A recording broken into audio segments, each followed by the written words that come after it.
Iran এবং আমেরিকার মধ্যে বেশ কিছু ব্রেকিং খবর আমাদের হাতে এসেছে।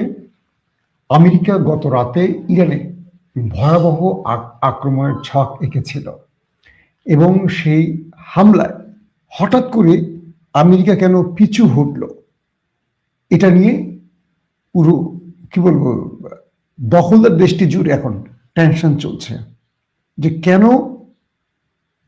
আমেরিকা হঠাৎ করে আক্রমণ থামিয়ে দিল, আর কি ভয়টা পেল আমেরিকা ইরানকে, কোন ভয়টা পেল আসলে যে কাল রাতে চূড়ান্ত সিদ্ধান্ত, আকাশে বিমান উঠছে ইরানে অ্যাটাক করবে, সেখান থেকে কি ঘটলো যে আমেরিকা লেজ গুটিয়ে পালালো। চলেন সেই খবরগুলো দেবো, আরো বেশ কিছু খবর আছে, একটা একটা করে দেওয়ার চেষ্টা করছি। প্রথম যে বিষয়টি ঘটলো সেটি হলো দ্বিতীয় দফা কাল রাতে আমেরিকা ইরানে আক্রমণের চূড়ান্ত সিদ্ধান্ত নিয়েছে এবং যুদ্ধ বিমানগুলো প্রস্তুত ইরানে আক্রমণের জন্য।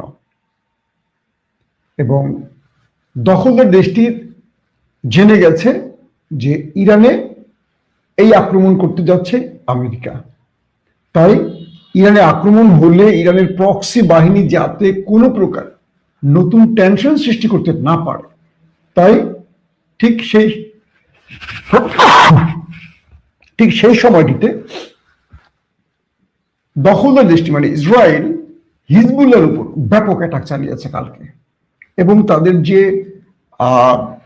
মিসাইল কমান্ড আছে, ইসরায়েলের যে মিসাইল কমান্ড, পুরো কমান্ডকে মোটামুটি ধ্বংস করে ফেলেছে দখলদার দেশটি। মানে ইরানে আক্রমণের ফলে তার প্রক্সি বাহিনী ইয়েমেন বা হিজবুল্লাহ বা ইসলামিক রেজিস্ট্যান্স তারা যে মুভ করবে এটা তারা জানে। তো তারা কি করলো, সঙ্গে সঙ্গে আগেই, যেহেতু আমেরিকা আক্রমণ করতে যাচ্ছে একটু পরেই, অগ্রিম তথ্যের আলোকে দখলদাররা হিজবুল্লাহর মিসাইল কমান্ডের উপর অ্যাটাক চালে বহু কমান্ডিং পজিশনকে শেষ করে ফেলেছে, ধ্বংস করে ফেলেছে। কিন্তু কিছুক্ষণ পরে জানা গেল যে আমেরিকা ইরানে আক্রমণ না করে সিদ্ধান্ত থেকে সরে এসছে। কারণটা কি? এই পর্যন্ত আমি যতগুলো তথ্য ঘেটেছি, কেউ কারোটি উল্লেখ না করলেও রহস্যজনক কিছু বিষয়, আলামত, মানে যেগুলো আমরা বলি যারা বিভিন্ন বিশ্লেষণে উঠে এসছি, আমি আমার জায়গা থেকে সেই জায়গাগুলোকে একটু তৈরি করার চেষ্টা করছি, যেহেতু আমি দীর্ঘদিন এই খবরগুলো দিচ্ছি। বাট কিছু কিছু জিনিস আমার কাছে যেরকম মনে হচ্ছে সেটা আমি আপনাদের তুলে ধরার চেষ্টা করছি, বা আন্তর্জাতিক খবর যেগুলো বলছে। এক, আমেরিকা আক্রমণ করার আগে তার এজেন্সি বা গোয়েন্দা ফেইলার ছিল, অর্থাৎ আমেরিকা যে তথ্য পেয়েছিল, আমেরিকার টার্গেট ছিল তারা পুরো ইরানে আক্রমণ করবে না, তারা আক্রমণ করবে ইরানের মূল টার্গেট পারমাণবিক, ব্যালিস্টিক অ্যান্ড খামেনি পরিবার এবং আইআরজিসি টপ কমান্ড পজিশন। বুঝতে পারছেন বিষয়টা? অর্থাৎ আমেরিকা চাইছে একটা যুদ্ধ করে মানে স্বল্প সময়ের মধ্যে তাদের প্রাপ্তি তুলে নিতে। তারা আলী খামেনি বা তার পরিবার বা তার ছেলেকে শেষ করতে চাইছেন, আইআরজিসি প্রধানকে শেষ করতে চাইছেন সেনা প্রধানকে শেষ করতে, বিমান বা মিসাইল প্রোগ্রাম প্রধানকে চাইছেন পারমাণবিক প্রকল্পকে ধ্বংস করতে এবং ব্যালিস্টিক প্রোগ্রামকে ধ্বংস করতে। তো এটা করতে আমেরিকা তার 200-র অধিক যুদ্ধ বিমানকে ইরানের আশপাশে জড়ো করেছে। চারদিকে যুদ্ধ বিমান এবং এয়ারক্রাফট ক্যারিয়ার নিয়ে বসে আছে। প্রচুর সংখ্যক সেনা ইরানের চারদিকে জড়ো করেছে। ইরান পাল্টা প্রতিরোধ হিসেবে তাদের সেনাকে ইরাকে সর্বোচ্চ পাহারায় রেখেছে, অর্থাৎ ইরানের সেনারা এই মুহূর্তে ইরাক সীমান্তে বর্ডারে চলে গেছে, সেখানে তারা হাজির আছে।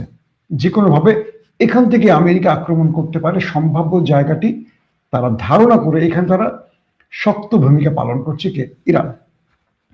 মজার বিষয়টি হলো, তো আমেরিকা যখন চূড়ান্ত সিদ্ধান্ত নিয়ে আক্রমণে যাচ্ছে, পেন্টাগন জেনে গেছে, তেল আবিব জেনে গেছে, সেইভাবে সব রেডি, হঠাৎ করে আমেরিকা সিদ্ধান্ত পরিবর্তন করে ফেললো, তারা আর আক্রমণ করলো না।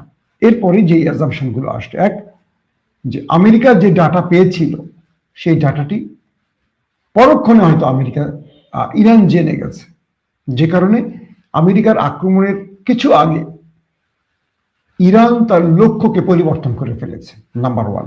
নাম্বার টু, ইরানের কাছে তুর্কিশ এজেন্সি এমআইটির কিছু স্পেশাল তথ্য এসে বলা হচ্ছে যে আক্রমণের কিছু আগেই তুরস্কের গোয়েন্দা সংস্থা ইরানকে কিছু গোপন তথ্য পাঠিয়েছে, যার আলোকে ইরান এমন কোনো ব্যবস্থা গ্রহণ করেছে যেটা আমেরিকা ওই সময়টিতে চায়নি। অর্থাৎ আমেরিকা বুঝতে পারছিল না যে এই সময়টিতে ইরান এই খেলাটি খেলবে। ধরেন আপনি রাজাকে চেক দেবেন, তো চেক দেওয়ার আগে আপনি 3টা চাল চিন্তা করে রাখছেন যে আমি আগে বড়িটাকে এখানে দেব, তারপর এখান থেকে আমি আমার কিস্তিটাকে বসায় মন্ত্রীটাকে এনে কোনো দাঁড় করে দিব যাতে রাজাটা চেক হয়। তো এই চালটা হয়তো তুর্কি এজেন্সি এমআইটি তারা জেনে গেছে। এরা ইরানকে অগ্রিম সতর্ক করা, ইরান তার রাজাটাকে সরিয়ে এনে তার চালটা পরিবর্তন করে দিচ্ছে, যেটা আমেরিকার ওই সময় এসে তার সিদ্ধান্ত পরিবর্তনের জন্য তাকে বাধ্য হতে হয়েছে। একটা 2 নম্বর পয়েন্ট হলো এটার বিষয়ে ডিটেল তথ্য এখন আমরা পাইনি, কিছু এজেন্সি খবরগুলো দিচ্ছে। 3 নম্বর, ইরানের কাছে চীনের রিয়েল টাইম ইন্টেলিজেন্স হাজির হয়েছে। অর্থাৎ চীন তার রিয়েল টাইম ইন্টেলিজেন্স ইরানকে শেয়ার করেছে এবং এর মাধ্যমে ইরান আমেরিকার অবস্থান টার্গেট জেনে গেছে থেকে ইরানে আক্রমণ করবে আমেরিকা, এবং ইরান পাল্টা সেই আক্রমণের স্থলে তাদের নিজস্ব প্রতিঘাত বা পাল্টা আক্রমণ সাজিয়েছে। অর্থাৎ আমেরিকা তারা যে পয়েন্ট থেকে ইরানের মূল টার্গেটে অ্যাটাক করবে, এটি চীনের রিয়েল টাইম ইন্টেলিজেন্সের মাধ্যমে ইরান অগ্রিম জেনে গেছে এবং সেখান থেকে ইরান আমেরিকাকে পাল্টা অ্যাটাকের জন্য প্রস্তুতি নিয়েছে। যে কারণে আমেরিকা বুঝতে পারছে যে এই সময়টা যদি তারা আক্রমণ করতে যায়, ইরান তার প্রতিঘাতে আমেরিকার বেশি ক্ষতি হবে, তাই তারা সে সিদ্ধান্ত পাল্টিয়েছে। 4 নাম্বার, ইরানের মূল টার্গেট বা যে বিষয়গুলোতে আমেরিকা যুদ্ধ বিমানে অ্যাটাক করবে এবং তারা B2 বোম্বার্স বলি বা তারা যে বোমাগুলো রেডি করেছে ইরানের বিরুদ্ধে ব্যবহারের জন্য, সেখানে ইরানের কোনো গোয়েন্দা তথ্য, এরকম তথ্যের আলোকে পাল্টা ইরান আমেরিকার কোনো নেক্সট বড় কোনো প্রজেক্টকে টার্গেট করে ফেলেছিল, যে আক্রান্ত হলে ইরান এই কাজটি করে ফেলবে। অর্থাৎ শত্রু যখন বুঝতে পারে এখনই আমি আক্রান্ত হচ্ছি এবং শত্রু তখন সঙ্গে সঙ্গে ব্যবস্থা নিতে পারে, এটা মূল প্রথম যে আক্রমণ করে তাকে হকচকিয়ে দেয়। এক কথা, সে ওইখান থেকে তার লক্ষ্য পরিবর্তন, মানে কি বলবো, ব্যর্থ হয় তার লক্ষ্য। যেমন ধরেন আমেরিকা যখন ইরানে, মানে ইসরায়েল যখন আমেরিকায় আক্রমণটা করলো কয়েকদিন আগে, ইসরায়েল যখন ইরানে কয়েকদিন আগে আক্রমণটা করলো 12 দিনের যুদ্ধে, আপনাদের মনে আছে, প্রথম ধাক্কায় প্রথম কয়েক ঘন্টার মধ্যে ইরানের 20 জন হাই অফিসিয়ালকে মেরে ফেললো কে? দখলদার দেশটি। এবং টার্গেট ছিল কি দখলদারদের, আমেরিকার, যে ইরানের এই 20 জন গুরুত্বপূর্ণ ব্যক্তি মরে গেলে পুরো সিস্টেম টপস করবে, তারা পুরো সিস্টেম ভেঙে পড়বে এবং তারা সেখানে রেজিম চেঞ্জ ঘটিয়ে পুরো ইরানের কন্ট্রোল নেবে। কিন্তু ইরান কয়েক ঘন্টার মধ্যে তার টপ কমান্ড পজিশন ভেঙে পড়লেও, সব মারা গেলেও, কয়েক ঘন্টার মধ্যে পুরোটাই ইরান তার রিব্যাক করছে। ইরান তার পুরো জায়গায় আবার ফিরে এসছে। সেনাপ্রধান মরে গেছে, সেকেন্ড ম্যান দাঁড়িয়ে গেছে, থার্ড ম্যান দাঁড়িয়ে গেছে, ফোর্থ ম্যান দাঁড়িয়ে গেছে, ধাম ধাম ধাম ধাম করে। IRGC প্রধানের কিছু হয়েছে, সেকেন্ড থার্ড ফোর্থ লেয়ার দাঁড়িয়ে গেছে। বিমান বাহিনীর কিছু হয়েছে, সেকেন্ড ফোর্থ থার্ড লেয়ার দাঁড়িয়ে গেছে। পরমাণু বিজ্ঞানী মারা গেছে, বিকল্প সেখানে দাঁড়িয়ে গেছে অন্য পজিশন থেকে।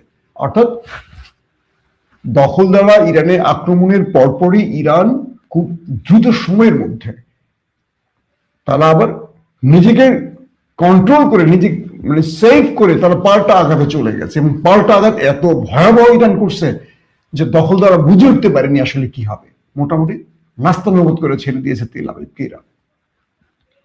তো এখন যে বিষয়টি ঘটছে যে ইরান তার গোয়েন্দা তথ্যের আলোকে যে দেখ, সেটা চীন দেখ বা তুরস্ক দেখ, আমেরিকার কোনো পজিশন বুঝে গেছে যেটা আমেরিকা চায়নি। নাম্বার 2, আমেরিকার কাছে এমন কোনো তথ্য আছে যে ইরানে আক্রমণ করলে তাদের ক্ষতি আরো বেশি হবে, এবং সবকিছু মিলে ইরান এবং আমেরিকার মধ্যে ইন্টেলিজেন্স যে শেয়ারিং আছে সেখানে বড় রকম কোনো ঘাপলা ঘটে গেছে। সবকিছু মিলে শেষ পর্যন্ত ইরান থেকে আক্রমণে মানে সিদ্ধান্ত থেকে ফিরে এসে মিস্টার ডোনাল্ড ট্রাম্প। আর এই খবরটি কে বলছে? দখলদার গণমাধ্যম। তারা বলছে যে মিস্টার ট্রাম্প ইসরায়েলের দাবিকে আবারও অবমূল্যায়ন করেছেন। মানে কি সুন্দর দাবি! ইসরায়েলের দাবিতে ট্রাম্প যুদ্ধ করতে যাচ্ছে। আমেরিকার কংগ্রেস, সেনেট, আমেরিকার গুরুত্বপূর্ণ ডিপ স্টেট, আমেরিকার এনিথিং রং? শব্দ হলো কিসের? উপরে শব্দ কিসের? ওকে। এখন আমেরিকার যে বিষয়গুলো তৈরি হয়েছে, যে আমেরিকার মূল থিঙ্ক ট্যাঙ্ক, সেনাবাহিনী, গোয়েন্দা বাহিনী, কংগ্রেস, সেনেট, তারা বলছে আমেরিকাকে তুমি এই যুদ্ধটা করো না। এখানে তোমার লাভের পার্সেন্টেজ 10 থেকে 12%, বাকিরা তোমার লসের দিকে যেতে পারে। এই মুহূর্তে তুমি ইরানের সাথে লড়াই করলে তুমি আমেরিকাকে ধ্বংস করবে, তুমি পুরো পৃথিবীতে একটা অস্থিরতা তৈরি করতে পারবে, কিন্তু তুমি লাভ পাবে না। কিন্তু ইহুদি যে লবিটা আমেরিকায় আছে, তারা ডোনাল্ড ট্রাম্পকে যে কোনোভাবে যুদ্ধে নামানোর জন্য চেষ্টা করে যাচ্ছে। ব্যাপক লড়াই বা চাপ ডোনাল্ড ট্রাম্পের উপর। ধন্যবাদ মিরসরাই থেকে দেখছেন, চট্টগ্রাম মিরসরাই। আবার চট্টগ্রাম, আহা চট্টগ্রাম, এত সুন্দর চট্টগ্রাম। আমি গত কয়েক মাসে মানে কয়েক দফা গেছি, বুঝছেন। আমি চট্টগ্রামের কথা বললে এত পাহাড়, লেক, মানে কি এক অদ্ভুত সাগর। আল্লাহ এত সুন্দর করে বানাইছে। বাংলাদেশের সবচেয়ে বেশি সুন্দর জায়গা বোধহয় চট্টগ্রাম। চট্টগ্রামের মানুষগুলো বেশ সুন্দর। তো এখন যেটা হয়েছে, এই মুহূর্তে যে বিষয়টি ঘটছে, যে আমেরিকা যখন আক্রমণ না করে তার সিদ্ধান্ত পরিবর্তন করছে, তখন ইসরায়েল খেপে গেছে। খেপে গিয়ে আমেরিকাকে এখন দোষারোপ শুরু করছে যে তুমি তোমার সিদ্ধান্ত থেকে সরে আসছো কেন। একটা জিনিস মনে রাখতে হবে, ইরানের বন্ধু খুব কম আছে, আমেরিকা তো পুরো পৃথিবীর বন্ধু। বুঝতে পারছেন না? ইরান হলো বাংলাদেশের জামাত ইসলাম, আর বিএনপি বা আওয়ামী লীগ হলো আমেরিকার মতো, সবাই তাদের বন্ধু। আমি এক ব্যক্তিকে মানে একবার প্রশ্ন করছিলাম যে ভাই আপনারা তো একটু ইসলামী শক্তির ক্ষমতা আনেন না কেন? বলছে ভাই বাংলাদেশের যত পুলিশ আছে, আমলা আছে, বাংলাদেশের সরকারে যত লোক আছে, এরা জামাতকে আনতে চায় না। কেন? কেন ভাই? ভাই জামাত ক্ষমতা আসলে কি চাঁদাবাজি করতে দিবে, ঘুষ দুর্নীতি করতে দিবে? এই সরকারি আমলারা চলে কিসের উপর ভাই? সব সিস্টেম বা সব ডিপ স্টেট বা সব প্রশাসন চায় এমন কেউ সরকারে আসুক যার মাধ্যমে আমি আঙুল ফুলে কলা গাছ হব, আমি পকেট ভরে ঘুষ লুটপাটে টাকা নিয়ে বাসা জমা করতে পারবো। তো যারা রাষ্ট্রের কারাপশন বন্ধ করে দিবে, তাদেরকে রাষ্ট্রের এই ব্যক্তিরা চাইবে ক্ষমতায় আসুক। তো ইরানের অবস্থাটা হচ্ছে এরকম। মানে এটা একটা জামাতের উদাহরণ দিলাম, ওর জামাতের পক্ষে চলে গেছে না কথাটা ভাই। যাক, সত্যটা সত্য বললাম রোজার মুখে আর কি, মিস্টেক হয়ে গেল, মাফ করে দিয়ে নাকি। তো বিষয়টা হলো যে ইরান আক্রমণ করছে না। ইরানে এখন আমেরিকার মূল টার্গেটটা হলো তারা আক্রমণ করবে, আক্রমণ করে প্রথম সারি ধরেন আলী খামেনি বা তার ছেলেকে মেরে ফেলবে, আইআরজিসি প্রধানকে মারবে, সেনাবাহিনীর গুরুত্বপূর্ণ কয়েকজনকে মারবে। আমেরিকা মেরেই বলবে যে আমাদের টার্গেট ফুলফিল, আমরা যুদ্ধ করব না, মিস্টার অমুক এখন ক্ষমতায় বসবে, মিস্টার আমার নাম বলে দিল মাসুম মহব এখন ইরানের ক্ষমতা থাকবে, সে জনগণের ইচ্ছা অনুযায়ী রাষ্ট্র চালাবে। বাস, আমাকে বসাই দিল ক্ষমতায়, আমি রাষ্ট্রীয় ক্ষমতায় বসে গেলাম, ইরান শান্ত হয়ে গেল। এটা হলো আমেরিকার টার্গেট। এই জন্য ইরান কি করছে, আলী খামেনি তিনি একটি বাংকারে আশ্রয় নিয়েছেন, তার পরিবারের প্রত্যেকটা সদস্য ভিন্ন ভিন্ন জায়গায়, সেনাবাহিনী প্রধান এক জায়গায়, আইআরজিসি প্রধান এক জায়গায়, নেভাল চিফ এক জায়গায়, এয়ারফোর্সের চিফ এক জায়গায়, তারপরে কি বলে পারমাণবিক প্রোগ্রাম প্রধান এক জায়গায়, ব্যালিস্টিক প্রোগ্রাম এক জায়গায়, ক্রুজ প্রোগ্রাম এক জায়গায়। অর্থাৎ পুরো ইরানের গুরুত্বপূর্ণ ব্যক্তিরা কেউ আর এক জায়গায় নেই। গতবার ইসরায়েল ইরানের লড়াইতে তারা কাছাকাছি টাইমে মারা গেছে সবগুলো। এবার ইরান কি করছে, প্রত্যেককে দ্রুত সরিয়ে ফেলেছে কি ভিন্ন ভিন্ন জায়গায় রাখছে ইরান তাদেরকে, যাতে করে আক্রমণ করলে একজন ব্যক্তি মারা গেল পুরো ইরানের বড় ক্ষতি না হয়। পুরো ইরান জুড়ে তাদেরকে সরিয়ে রেখেছে এবং প্রত্যেকের জন্য আলাদা আলাদা ঠিকানা তৈরি করছে। এবং অপারেশন টিম ইরান আবার আলাদাভাবে রেডি করছে যে ইরান আক্রান্ত হলে তারা কোন পজিশনে, যেমন ইরাক থেকে আক্রমণের আতঙ্কটা বেশি, তাই ইরাক সীমান্তে ইরান তার প্রচুর সেনা মোতায়েন করেছে। এবং প্রতি মুহূর্তে ইরান, চীন থেকে আর তুরস্ক থেকে রিয়েল টাইম ইন্টেলিজেন্স তাদের শেয়ারিং হচ্ছে, আপডেট তথ্য পেয়ে যাচ্ছে। এবং ইরান আমেরিকাকে আঘাতপ্রাপ্ত হলে কোনো চীনের প্রোগ্রাম দিয়ে পাল্টা অ্যাটাক করতে পারে, এটা হলো আমেরিকার আরেকটা ভয়।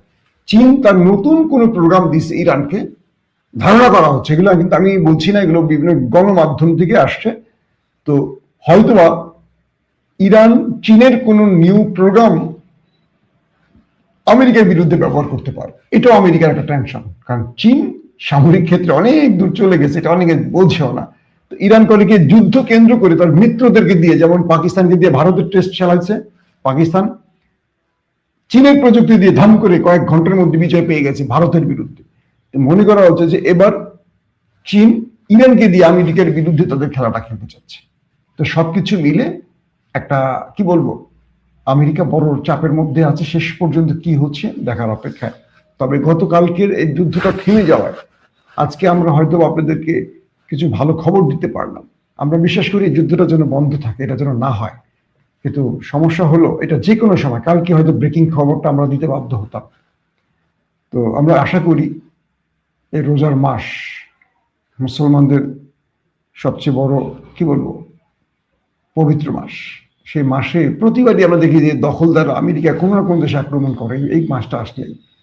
এবার আমরা এখনো বড় কোনো খবর পাইনি, তারপর আমরা কালকে দেখলাম যে